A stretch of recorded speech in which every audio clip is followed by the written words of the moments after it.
एक ऐसी जगह जहां पर जाने के बाद आपको धरती का अंत दिखाई देगा। ये जगह किसी जन्नत और किसी जहन्नुम से कम नहीं है। इस जगह का अपना कोई भी टाइम जोन नहीं है। ये जगह वैज्ञानिकों के रिसर्च के लिए सबसे अच्छी मानी जाती है। यहाँ पर 300 किलोमीटर प्रति घंटे की रफ्तार से हवाएं चलती हैं, जो किसी भी बिल्डिंग को आसानी से गिरा सकती हैं। यहाँ कुछ ऐसे जीव हैं जो यहीं सरवाइव कर सकते हैं। अगर इनको कहीं और शिफ्ट किया गया तो ये मर जाएंगे। इस जगह पर कुछ स्थान ऐसे भी हैं जहां पर किसी भी जीव का पैर पिछले करोड़ों सालों से नहीं पड़ा है। इस जगह पिछले 14 लाख साल से बारिश की एक बूंद भी नहीं गिरी है। फिर भी इस जगह पूरी पृथ्वी के मीठे पानी का 70% से भी ज्यादा भाग मौजूद है। अगर ये पानी पिघल जाए तो पूरी दुनिया में भयंकर तबाही आ जाएगी, और इसकी शुरुआत भी हो चुकी है। कभी ये जगह इतना गर्म था कि यहाँ धधकता लावा निकलता था। ये जगह -89.2 डिग्री सेल्सियस के साथ आज तक पूरे मानव इतिहास की सबसे ज्यादा ठंडी जगहों में रिकॉर्ड है। इस जगह आंसू भी बर्फ बन जाता है। एक ऐसी जगह जहां सूरज पिछले 6 महीनों के लिए डूबता ही नहीं। यहाँ पर खुदाई करना बहुत ही ज्यादा सख्त तरीके से वर्जित है। एक ऐसी जगह जहां पर 7 देश अपना अधिकार मानते हैं, लेकिन आज तक उनको अधिकार नहीं मिला। आखिर पूरी दुनिया क्यों इस द्वीप के पीछे पड़ी है? भारत भी अपना रिसर्च यहां पर आकर करता है। क्या है इस द्वीप में जो लोगों को अपनी ओर आकर्षित कर रहा है? ये जगह पृथ्वी और ब्रह्मांड के बीच एक संपर्क का जरिया माना जाता है, और ये सब होता है अंटार्कटिका में।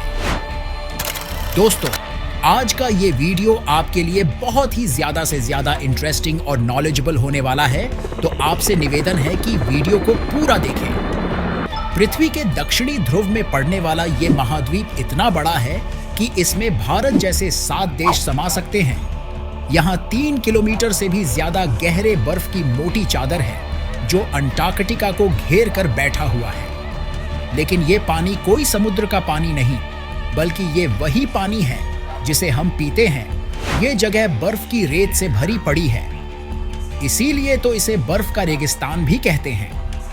इसका सबसे बड़ा कारण ये भी है कि इस जगह काफी लंबे अरसे से बारिश की एक बूंद भी नहीं गिरी है। इसका मतलब ये नहीं कि बारिश होती ही नहीं। दरअसल बारिश का पानी सतह तक आते आते बर्फ में तब्दील हो जाता है, जिसे स्नो वाली बारिश कहते हैं। ये एक ऐसा स्थान है जहां पर सूरज 6 महीनों के लिए डूब जाता है।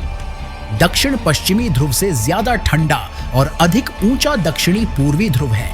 ये वही जगह है जहां पर इंसान आज तक नहीं पहुंच सका है, क्योंकि इस जगह ना तो आप शिप से जा सकते हैं, ना ही प्लेन से, क्योंकि इस क्षेत्र में दुनिया की सबसे तेज काटाबैटिक हवाएं चलती हैं, जो किसी भी चीज को टिकने नहीं देती हैं। इसके अलावा ये क्षेत्र काफी बर्फीला और ऊबड़ खाबड़ है।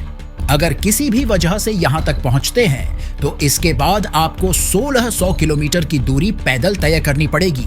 लेकिन कुछ ही दूरी तक जाने में इंसान हार मान लेता है और उसको वापस आना पड़ता है। इसी स्थान पर एक तारा ऐसा है जो चक्कर लगाता है। ये तारा कभी भी अस्त नहीं होता है, ये हमेशा चमकता हुआ दिखाई देगा। गर्मियों के मौसम में यानी दिसंबर से फरवरी तक सूर्य उत्तर से दक्षिण की तरफ आता है, और मार्च से मई तक सूर्य दक्षिण से उत्तर की तरफ आता है। इस समय अंटार्कटिका में सर्दी शुरू हो जाती है। इसके बाद जून से अगस्त के बीच अंटार्कटिका की सबसे ठंडी रात होती है, क्योंकि इस समय सूर्य ना के बराबर निकलता है। इसे ही ध्रुवीय रात कहते हैं। इस समय यहाँ की ठंड एकदम पीक पर होती है।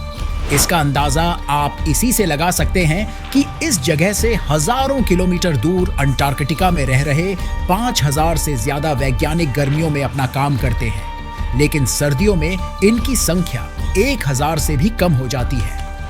इसी जगह भारत ने अपना 3 रिसर्च स्टेशन खोल रखा है, जिसमें से 2 अभी भी काम कर रहे हैं।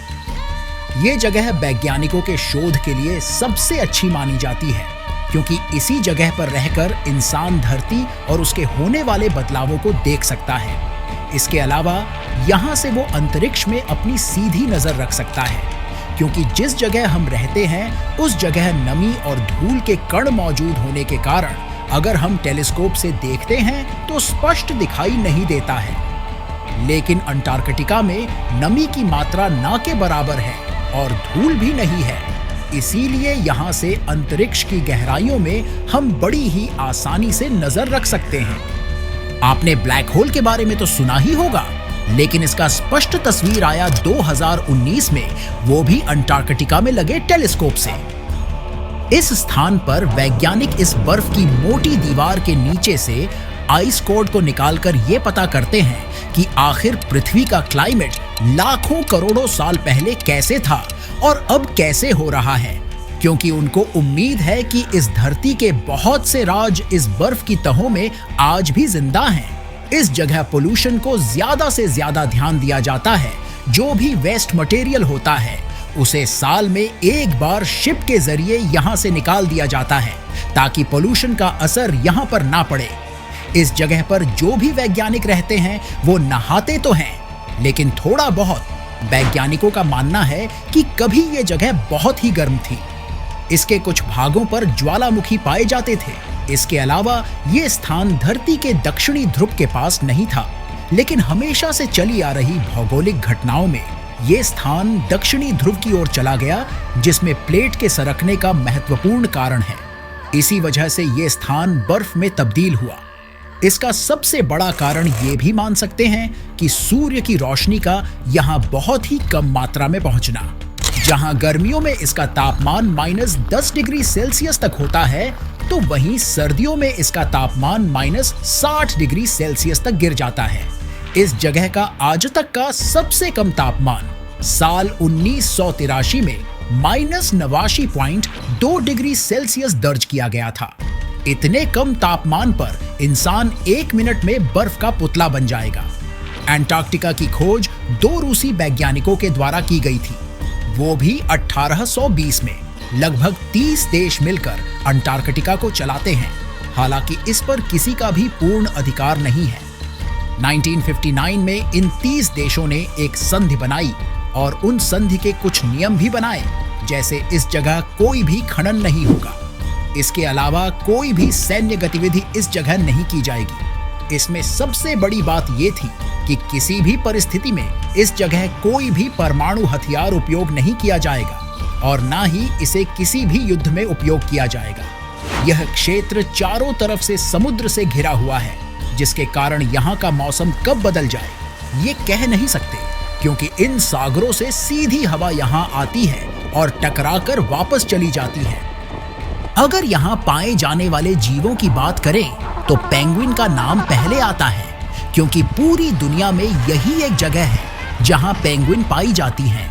हालांकि इनकी ज्यादातर प्रजातियां दक्षिणी पश्चिमी क्षेत्रों में ज्यादा होती हैं। इनका सबसे बड़ा रीजन ये है कि इस जगह इनको पूर्वी भाग की अपेक्षा जीने के लिए ज्यादा सरवाइव नहीं करना पड़ता है। इनकी कुल 18 प्रजातियां यहाँ निवास करती हैं, जिनमें एम्परर पेंगुइन सबसे बड़ी मानी जाती है, जो लगभग 1.5 मीटर तक होती है, और बाकी इनकी छोटी प्रजाति 30 सेंटीमीटर तक भी हो जाती है। ये समुद्री जीवों, मछली और krill को खाती है। मादा पेंगुइन अंडे देने के बाद 2 महीनों के लिए समुद्र में चली जाती है और नर पेंगुइन इन अंडों के ऊपर बैठकर इनको गर्मी देता है।